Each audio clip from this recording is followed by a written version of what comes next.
Hello and welcome back to another Thoughts Per Episode Doctor Who edition. Today we're going to be talking about...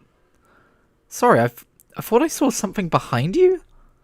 Sorry, I'm getting this ADHD. We're talking about Season 2, Episode 3, The Well. Now, it was teased ahead of time that this was going to be a sequel episode, and if you were around last week for my thoughts on Lux, you will have heard my speculation that it might have been a sequel episode to The Satan Pit, or The Impossible Planet / The Satan Pit 2-parter, you know. I was wrong! Oh well, this was just as good. The fact that it was a sequel, and full spoilers going ahead, I assume you're not still listening otherwise, but the fact that it was a sequel episode to Midnight is something that unfortunately got leaked, and I think that is a shame, but the fact that we were still guessing, I think, saved the reveal. It was just more of a, oh wow, it really is Midnight 2, instead of, oh, okay, they're doing that. Yes, our first returning villain of this era of Doctor Who, I suppose, unless you count the Master in a tooth, is the unnamed villain, the creature from Midnight, and I was very skeptical about the idea of it being a sequel episode to that, because to me, that episode is so brilliant and so perfect, and shining more light on what the creature is, in my estimation, could only take away from the mystery and potentially even have the effect of not necessarily ruining but taking away from the original episode if in later episodes it's revealed what that creature is. This is the kind of horror where the less you know, the scarier it is. And so I was quite pleased to see that we didn't really learn all that much more about the creature. We got some tiny passing glimpses of it, which I'm sure people are going to pause and zoom and enhance on, but that's not really important. It's a thing that should not be. It's a thing that strikes dread into the heart of anyone who glimpses it, because they will only glimpse it. But what I also thought was really masterful about this episode, and the premise of this episode, is that it's a sequel episode, but it's not an iterative sequel episode. It's an innovative sequel episode, because we're not doing the same thing. We're not doing the hijacking the voice thing again. That's still Midnight's speciality. This, we are using the same creature to establish a new set of rules, and we learn more about the creature in the sense that we know that it plays games with people, it plays murderous games with people, and so now we have a premise for if we want to bring that creature back, it will likely be doing something different, and boy did they leave that sequel open at the end, which was kind of tragic for the surviving character, but it's still in its essence the same creature. It still plays with people in that it inspires fear and paranoia, and it inspires people to become the worst versions of themselves. It also makes sense that the creature has evolved because it's been 400,000 years since we last saw it in terms of the Doctor Who timeline. Also, it's kind of funny how a lot of the final act of this episode was based around containment and disposal of the creature, that we think back to the end of the Midnight episode that it originally debuted in, and the Doctor knows that it's just out there on the planet, but he just goes swanning off, as he does. It's been a while since I watched it. Maybe he mentions, the local authorities are on it or something, but it's just kind of funny how, in his 10th iteration, he's like, well, that was horrible, moving on, and in this iteration, he was like, we can't let this exist and be a problem. I do have one, I guess it's not really a criticism, it's more of a nitpick. I have one nitpick about the way the creature killed with this particular game, because of course it plays on the fact that the planet's called Midnight, and therefore it makes it so that if someone is stood directly behind the person that it's possessing, they get thrown back and all the bones in their body are broken and they die.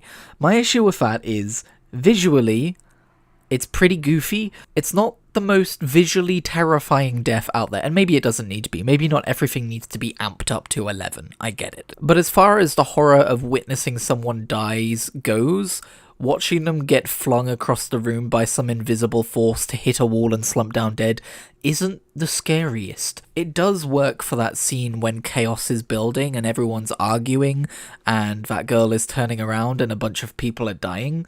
It does work for that. But other than that, I would say, I don't know. if their necks just got twisted and, snapped and they fell over dead, I feel like that would have been more visceral. 'Tis but a nitpick, though, so we shan't linger over long. But yeah, honestly, I thought this episode was Doctor Who at its finest. Honestly, looking back, I think some of my favourite Doctor Who episodes are probably the ones where they end up in the far future on a spaceship with some unexplainable thing happening, with something picking the crew off left and right. I think that's honestly just one of my favourite flavours of Doctor Who. Well, that and Jelly Baby, I'm sure. I've yet to reach that era, but I've got good things. I've got good estimations. I really need to get back to watching classic Doctor Who. There was so much about this episode, specifically in the first half, which just felt so familiar. The way the dialogue was written, the way the characters spoke to each other, just like it hit certain beats that felt so familiarly, I don't know, 10th Doctor era, I suppose. Like, they've been pretty good, or I guess Russell T Davies has been pretty good about not relying on previous eras to propel the show forwards, at least after 14, I suppose. 15's era has felt very unique and individual so far, but this episode, it was almost like, I was like, oh yeah, Russell T Davies co-wrote this episode. Of course he did. I mean, obviously he's written most of them, but like, I actually felt that voice coming through for, I feel like, the first time in a long time. Not that I've been necessarily missing it. In fact, there was a point where I was like, this almost feels a little bit tropey, just in terms of dialogue, regarding familiarity to previous Doctor Who episodes. But again, it was kind of cozy. But yeah, the concept of sequel episodes is something which excites me.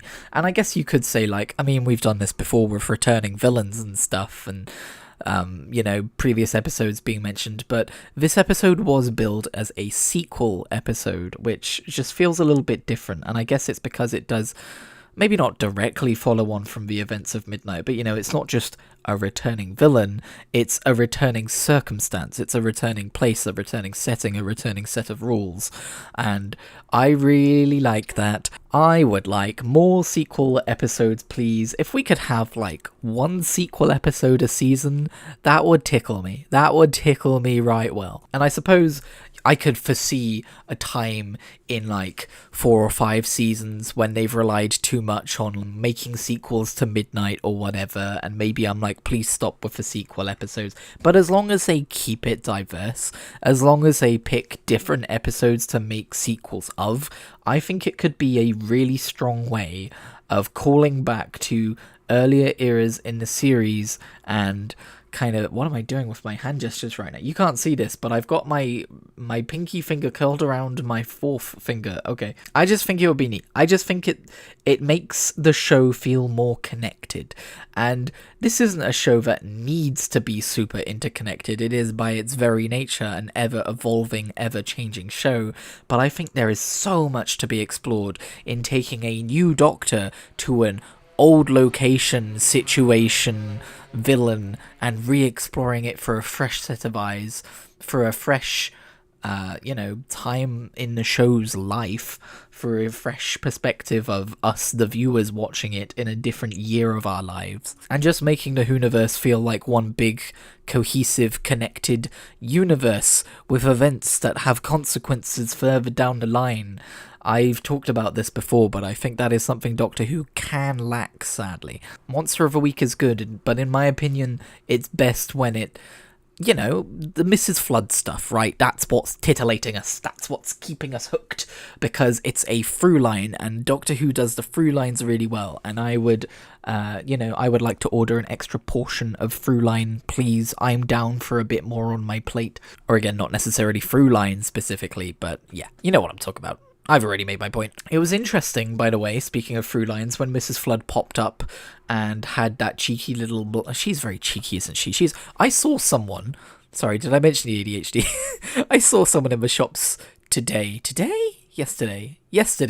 who looked like Mrs. Flood, and it proper shat me up. Anita Dobson has gained some terrifying powers over people, but she seemed to indicate that she was pleased that the Doctor was putting down Vindicators around the universe and different times to try and triangulate the Earth's position, etc. So does that mean she's not behind the Earth's destruction? Because if you remember, at the end of the last season, she seemed kind of against Sutek killing everyone and everything and all of time, but that's a little bit different. Maybe she wanted to do it herself. I don't know what her plans are. That's kind of the point. Or more likely, she is behind the Earth's destruction, and she wants the Doctor to somehow cause it by bringing him back there at some point when he should not be. I don't know. That's my current running theory. Ooh, current running theory would be a semi-decent name for a Doctor Who podcast.